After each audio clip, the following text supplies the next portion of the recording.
ನಮಸ್ಕಾರ ಎಲ್ರಿಗೂ. ದಾರಿದ್ರ್ಯ ನಿವಾರಣಾ ಯಂತ್ರದ ಬಗ್ಗೆ ಇವತ್ತು ನಾನು ನಿಮಗೆ ತಿಳಿಸ್ಕೊಡ್ತಾ ಇದ್ದೀನಿ. ಏನಿದು ದಾರಿದ್ರ್ಯ ನಿವಾರಣಾ ಯಂತ್ರ ಅಂತ ಹೇಳಿದ್ರೆ, ಪಾಪ ಎಷ್ಟೋ ಜನಕ್ಕೆ ಎಷ್ಟು ದುಡಿದ್ರೂ ಕೈಯಲ್ಲಿ ದುಡ್ಡು ನಿಲ್ಲಲ್ಲ. ಏನಾದರೂ ಒಂದಕ್ಕೆ ಖರ್ಚಾಗ್ತಾನೆ ಇರುತ್ತೆ.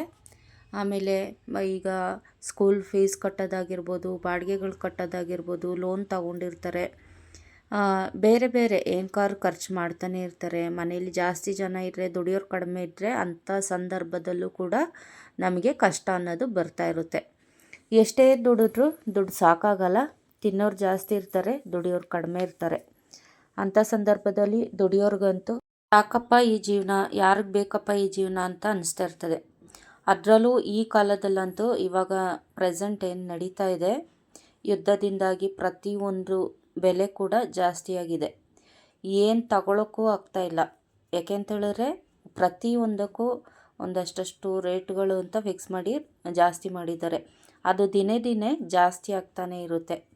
ಹಾಗೆ ನಿಮ್ಮ ಮನೆಯಲ್ಲಿ ಇರೋಂತಹ ಒಡವೆಗಳನ್ನ ಏನು ಮಾಡ್ತೀರಾ, ತಗೋಗಿ ಪ್ಲಡ್ಜ್ ಮಾಡ್ತೀರಾ, ಅಂದರೆ ಗಿರಿವಿ ಇಡ್ತೀರಾ, ಅಡ ಇಡ್ತೀರಾ. ನಂತರ ಅದನ್ನ ದುಡ್ಡು ತಗೊಬಂದು ನಿಮ್ಮದೇನು ಪ್ರಾಬ್ಲಮ್ಸ್ ಇದೆ ಅದನ್ನೆಲ್ಲ ನೀವು ಸಾಲ್ವ್ ಮಾಡ್ಕೋತೀರಾ. ಇದು ಒಂದು ಮಾರ್ಗದಲ್ಲಿ ಓಕೆ. ಯಾಕೆ ಅಂತೇಳಿದ್ರೆ ಯಾರ ಹತ್ರ ಸಾಲ ಮಾಡೋಂಗಿರಲ್ಲ.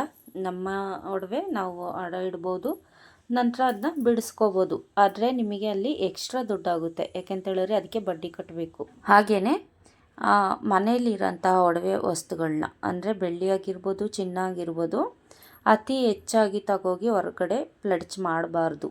ಇದು ನಮಗೆ ನಮ್ಮ ಕೈಯಲ್ಲಿ ಲಕ್ಷ್ಮಿ ಸ್ಥಿರವಾಗಿ ನಿಲ್ಲದಿರೋ ಪರಿಸ್ಥಿತಿ ಬರುತ್ತೆ.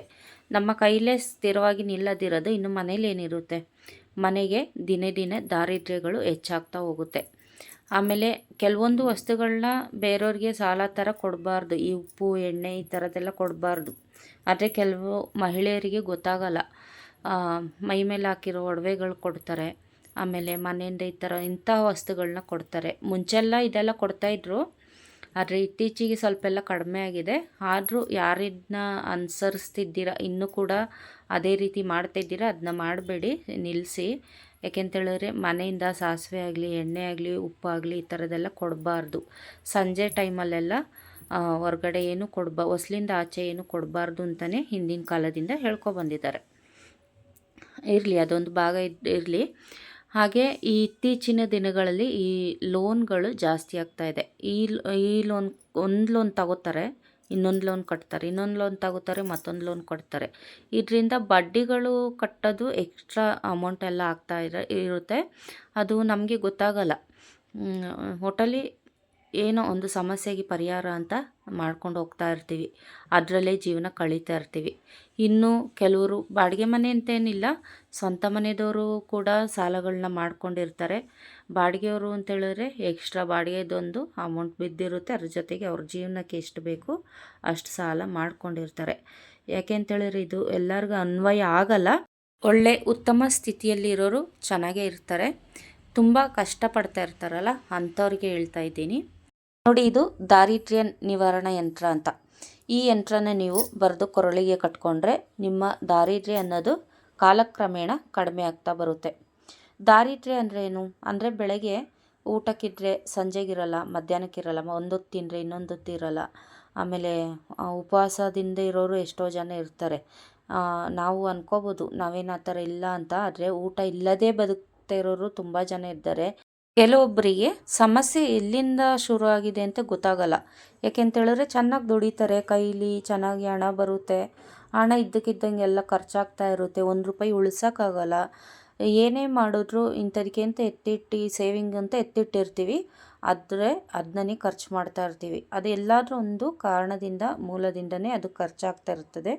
ಅದನ್ನ ನಾವು ನೋಡ್ಕೋಬೇಕು, ಯಾವ ಕಾರಣದಿಂದ ಈ ಥರ ಆಗ್ತಾಯಿದೆ ಅಂತ. ಯಾಕೆಂದರೆ ಕೆಲವು ನೆಗೆಟಿವ್ ಎನರ್ಜಿ ಇದ್ದರೂ ಕೂಡ ಇದೇ ರೀತಿ ಆಗ್ತಾ ಇರುತ್ತೆ.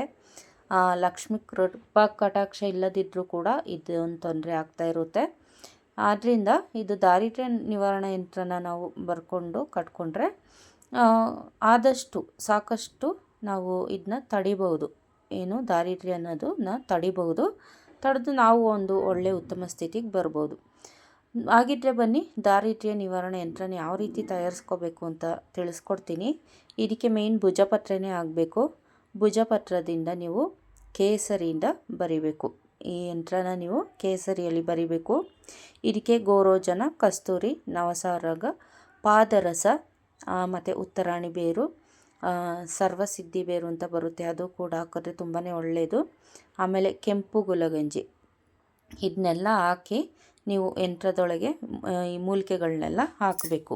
ಜೊತೆಗೆ ಅರಿಶಿಣ, ಕುಂಕುಮ, ಗಂಧ ಇಂಥ ವಸ್ತುಗಳನ್ನ ಕೂಡ ಹಾಕಬೇಕು. ಇದೆಲ್ಲ ಹಾಕಿ ಈ ಯಂತ್ರನ ರೆಡಿ ಮಾಡಿ ಇದಕ್ಕೆ ಪ್ರಾಣ ಪ್ರತಿಷ್ಠೆ ಮಾಡಿ ನೈವೇದ್ಯ ಮಾಡಿ ಶುಕ್ರವಾರ ಅಥವಾ ಗುರುವಾರ ದಿನಗಳಲ್ಲಿ ಅಥವಾ ಅಮಾವಾಸ್ಯೆ ಹುಣ್ಣಿಮೆ ದಿನಗಳಲ್ಲಿ ಇದನ್ನ ನೀವು ಬರೆದು ತಾಯ್ತದಲ್ಲಿ ಭದ್ರ ಮಾಡಿ 5 ಥರದ ದಾರದಿಂದ ಕಟ್ಕೊಂಡ್ರೆ ತುಂಬ ಒಳ್ಳೆಯದು. ಇಲ್ಲಾಂದರೆ 9 ಕಲರ್ ದಾರ ಬರುತ್ತೆ, ಅದರಿಂದ ಕಟ್ಕೊಂಡ್ರೂ ಒಳ್ಳೆಯದು. ಅಥವಾ ಬರೀ ಕೆಂಪು ದಾರ ಬರುತ್ತೆ, ಇದರಿಂದಾದರೂ ಕಟ್ಕೋಬೋದು. ಇದರಿಂದ ನೀವು ಕಟ್ಕೊಳ್ಳೋದ್ರಿಂದ ದಾರಿದ್ರ್ಯ ಅನ್ನೋದು ಕ್ರಮೇಣ ನಾಶವಾಗ್ತಾ ಬರುತ್ತೆ. ಇದಕ್ಕೆ ಈ ಮಂತ್ರ ಕೂಡ ಇದೆ, ಅದು ದುರ್ಗಾದೇವಿ ಮಂತ್ರ ಆಗಿರುತ್ತೆ. ಅದನ್ನ ನೆಕ್ಸ್ಟ್ ವಿಡಿಯೋದಲ್ಲಿ ನಾನು ಅಪ್ಲೋಡ್ ಮಾಡ್ತೀನಿ. ಇದಿಷ್ಟು ಮಾಡ್ಕೊಳ್ಳೋದ್ರಿಂದ ನಿಮಗೆ ದಾರಿದ್ರ್ಯ ಅನ್ನೋದು ಕಾಲಕ್ರಮೇಣ ಕಡಿಮೆಯಾಗಿ ನಿಮಗೇನು ಸಾಲಗಳಿರುತ್ತೆ, ಬಡ್ಡಿ ಕಟ್ತಾ ಇರ್ತೀರ, ತುಂಬ ಸಂಕಷ್ಟದಲ್ಲಿರ್ತೀರ ಅಂಥವ್ರಿಗೆ ಇದು ತುಂಬ ಉಪಯೋಗ ಆಗುತ್ತೆ. ಹಾಗೆ ಇನ್ನೊಂದು ವಿಚಾರ ಹೇಳಲಿಕ್ಕೆ ಇಷ್ಟಪಡ್ತೀನಿ. ಯಂತ್ರ ಮಂತ್ರ ತಂತ್ರ ಅನ್ನೋದು ಕೆಲಸ ಮಾಡೇ ಮಾಡುತ್ತೆ. ನಂಬಿಕೆ ಇಟ್ಟು ಯಾರು ಇದನ್ನ ಅನುಸರಣೆ ಮಾಡ್ತಾರೆ ಅವರಿಗೆ ಒಳ್ಳೆ ಫಲನೇ ದೊರೆಯುತ್ತೆ. ಏಕೆಂದರೆ ದೇವ್ರನ್ನ ನಂಬಿ ಹಾಳೋದವರು ಇದುವರೆಗೂ ಯಾರೂ ಇಲ್ಲ. ನಂಬದೇ ಹಾಳೋಗಿದ್ದವರು ತುಂಬ ಜನ ಇದ್ದಾರೆ. ಆದರೆ ಪ್ರತಿಯೊಂದು ಸಂದರ್ಭದಲ್ಲೂ ನಮಗೆ ಒಂದು ಶಕ್ತಿಯಾಗಿ ನಿಲ್ಲದೆ ಆ ದೇವರು.